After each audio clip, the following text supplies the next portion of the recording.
Nice ಸಂಸ್ಥೆಯ ವಿರುದ್ಧ ಮುಗಿಬಿದ್ದ ಅಶೋಕ್ ರೈತರಿಗೆ ನ್ಯಾಯ ಕೊಡಿಸುವುದಕ್ಕೆ ವಿಪಕ್ಷ ನಾಯಕ ಆಗ್ರಹ. ನೈಸ್ ರಸ್ತೆಯಲ್ಲಿ ಆಗುತ್ತಿರೋದು ಅನ್ಯಾಯ ಎಂದು ಅಶೋಕ್ ಕೆಂಡಾಮಂಡಲರಾಗಿದ್ದಾರೆ. ನೈಸ್ ವಿರುದ್ಧ ಅಶೋಕ್ ಅಣ್ಣರು ಆಕ್ರೋಶ.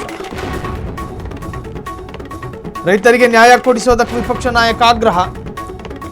ನೈಸ್ ರಸ್ತೆಯಲ್ಲಿ ಆಗುತ್ತಿರೋದು ಅನ್ಯಾಯ ಎಂದ ಅಶೋಕ್.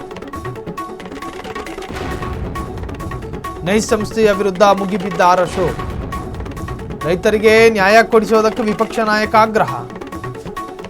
ನೈಸ್ ರಸ್ತೆಯಲ್ಲಿ ಆಗ್ತಾ ಇರೋದು ಅನ್ಯಾಯ ಎಂದ ಅಶೋಕ್.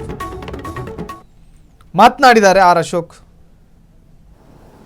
ಅಂದರೆ ಈ ಪ್ರಾಜೆಕ್ಟ್ ಇವತ್ತು ಅವಶ್ಯಕತೆ ಇಲ್ಲ ಅನ್ನೋದು ಸ್ಪಷ್ಟ ಆಗಿದೆ. ಈಗಾಗಲೇ ನಮ್ಮ ನರೇಂದ್ರ ಮೋದಿಯವರು ಬೆಂಗಳೂರು ಮೈಸೂರು ರೋಡ್ ಮಾಡಿ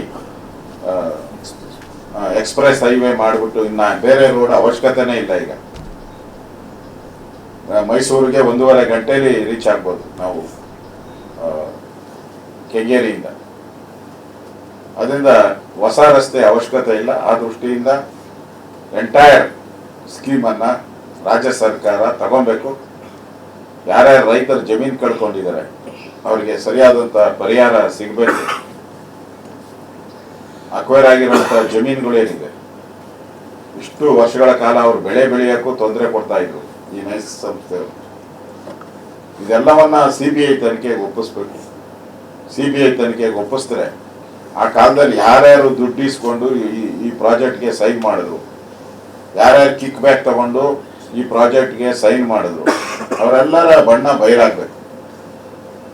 ಯಾಕಂದ್ರೆ ಈ ದುಡ್ಡು ಕರ್ನಾಟಕ ಜನರ ದುಡ್ಡು, ಯಾವುದೋ ಪಾರ್ಟಿ ದುಡ್ಡಲ್ಲ, ಜನರ ದುಡ್ಡು.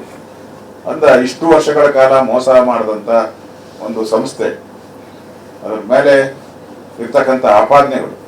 ಈಗ ಕೋರ್ಟ್ ಕೂಡ 3-4 ವರ್ಷದಿಂದನೇ ಅವ್ರಿಗೆ ಜಮೀನು ವಾಪಸ್ ಕೊಡಿ, 100 ಎಕರೆ ಮೇಲೆ ಜಮೀನು ಎಕ್ಸಸ್ ಇದೆ ಅಂತ ಹೇಳೋದು, ಅದು ವಾಪಸ್